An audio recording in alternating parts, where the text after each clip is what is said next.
Welcome to Sports Time with Chris. I'm your host, Chris, and today I am talking about the 49ers trading Deebo Samuel to the Washington Commanders for a fifth-round pick. Now, if you've been following this channel for a while, you know that Season 3 of this podcast will be dropping soon, sometime later in March, probably the 16th, I believe is when I'm planning on doing that. 17th. Yeah, so Season 3 will be dropping on the 17th of March. So yeah, I wasn't really planning on releasing anything before then, but of course, for the 49ers, there's no such thing as a quiet off season. There's always some sort of drama or news or something going on with the team. And this time around, there were some rumors, and this started back, I think, the day of the Super Bowl. We heard that Deebo Samuel had requested a trade from San Francisco, and that trade has come into fruition. But also in the last week or so, we've heard rumors that the 49ers are more than willing to move on from Brandon Ayuk as well, which is interesting because they just signed him to a big deal, and he's coming off his torn ACL as well. So we'll keep our eyes peeled on that, and I might have to make another episode when that happens. But this was just going to be a quick one talking about the Deebo situation. And I just want to say, I know there are a lot of 49ers fans who were ready to move on from Deebo for a while, and I never felt that way. I feel like Deebo still has something left in the tank. Now, there are questions about his work ethic, his competitiveness and things like that. And I agree that he hasn't done those things extremely well the last couple of seasons. And I think he has had his eyes out the door for a while. He's had one foot out the door. And I think he could still be a special player in this league and going to, having a fresh start with Washington, a strong quarterback with who runs an RPO offense, where that is the kind of role where Deebo can really thrive in, and not a traditional drop back passing game or just straight up playing running back. I think this will be a better fit for him, but also his lack of production I don't think was completely on him either. To me, it always comes back to one guy, the guy that to me seems to be the common denominator for these players who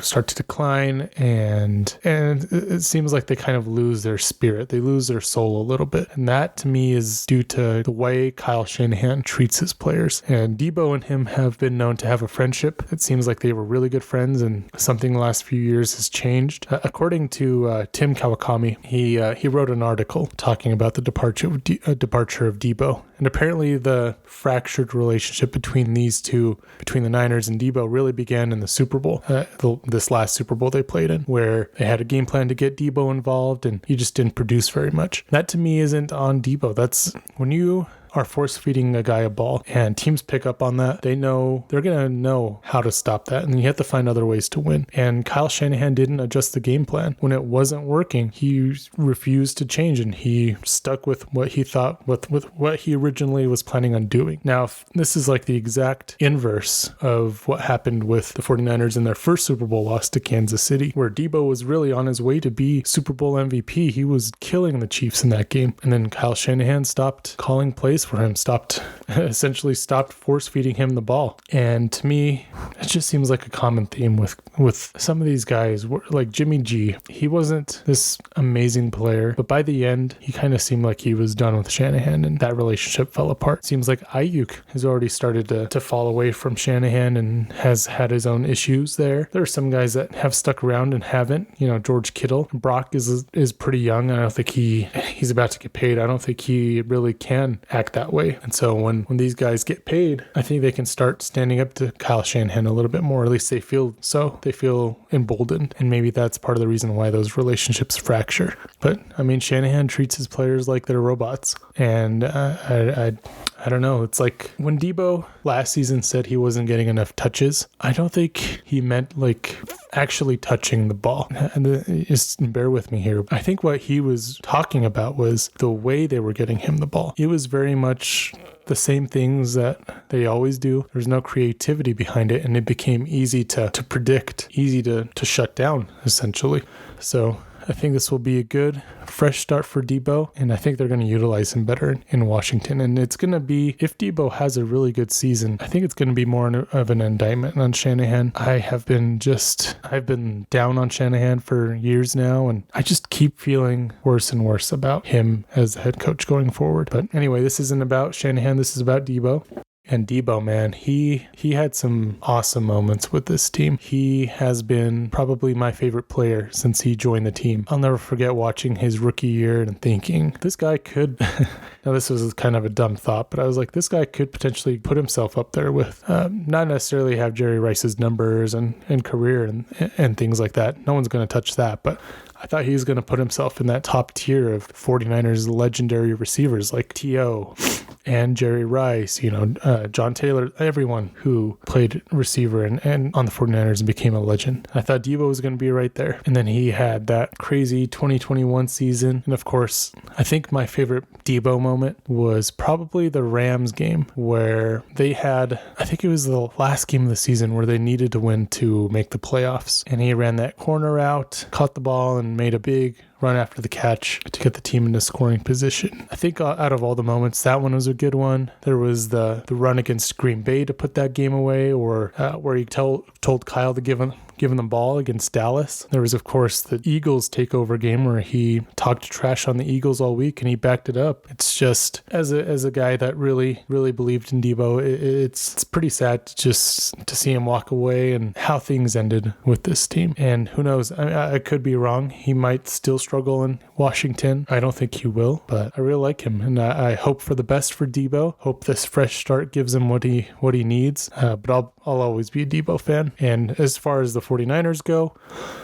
John Lynch talked at the Combine, and he mentioned that this team is really trying to reset itself because they've paid all these big contracts, and now they're at a point where they need to start having cap casualties, start getting rid of guys because they've paid all this cash. And apparently the Jed York family has been kind of fed up with the lack of production and the lack of Super Bowl wins despite all the money that they've paid. That's why guys like Deebo and Ayuk have been on the trading block. Who knows what other guys, Javon Hargrave is going to be released as well. And so, a fifth round pick, I think a big part of that, the reason for that pick is not necessarily that Deebo wasn't worth more than that. It's the fact that Washington picked up the rest of his salary, so the 49ers don't have to pay that. Washington's going to pay that. It was the fact that they knew if no one traded for Deebo, then the 49ers would release him. And so by offering a fifth round pick, unless someone else came in with a much better offer, the 49ers can't really say no to that. Now, they could have potentially waited. I don't know the reason why they wanted to get this deal done so fast. It might have been because of a bonus that was coming due. So yeah, it's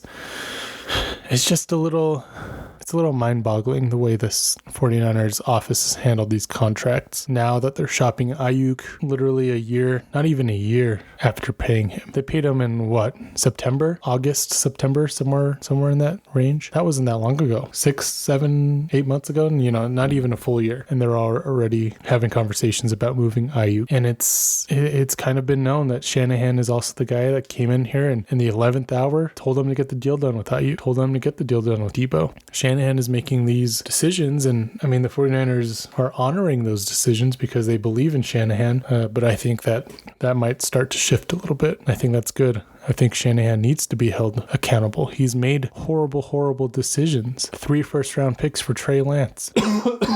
Now, I still believe Trey Lance can be developed. Obviously, Dallas is going to be moving on from him, but it's just a poor decision to draft a kid that hasn't played football in over a year. He had a handful of starts in college for 3 first-round picks. And then there was the decision last year to sign Christian McCaffrey to an extension. It's like Shanahan needs all these all-star players, but the truth is they shouldn't have signed Ayuk last year after watching Shanahan with this all-star team fail to win a Super Bowl, because then when you lose 2 Super Bowls, when you lose one with 2019, they had an awesome defense. Their offense was okay. They had a really good running game, but between that and then having this last Super Bowl lost where they had an all-star cast on offense and still a really good defense, it's there's one common denominator. And I always come back to Shanahan. And I know this episode is supposed to be about Deebo, so that's enough about that. So let's move on. And I want to say, Deebo, I hope this fresh start is what you need to get your career back on the track that it could have been. And I hope that your soul, I hope you re-find your soul, because it seems like losing that, you can easily lose that when you play for Kyle Shanahan. And thanks for all the memories as a 49er. Now I don't know what to do with both my Deebo. I have a Deebo shirt and a Deebo jersey. So now they're both 19. So maybe I can just get cowing sewed on the back or something. But a lot of good memories. And I appreciate everything Deebo did for the team. And he was a lot of fun to watch. Anyway, that's going to do it for now. If there is any more breaking news, which knowing the 49ers, there probably will be before season 3, then I'll release that episode. But until then, thank you for listening. I appreciate every single one of you that did. And this has been Sports Time with Chris.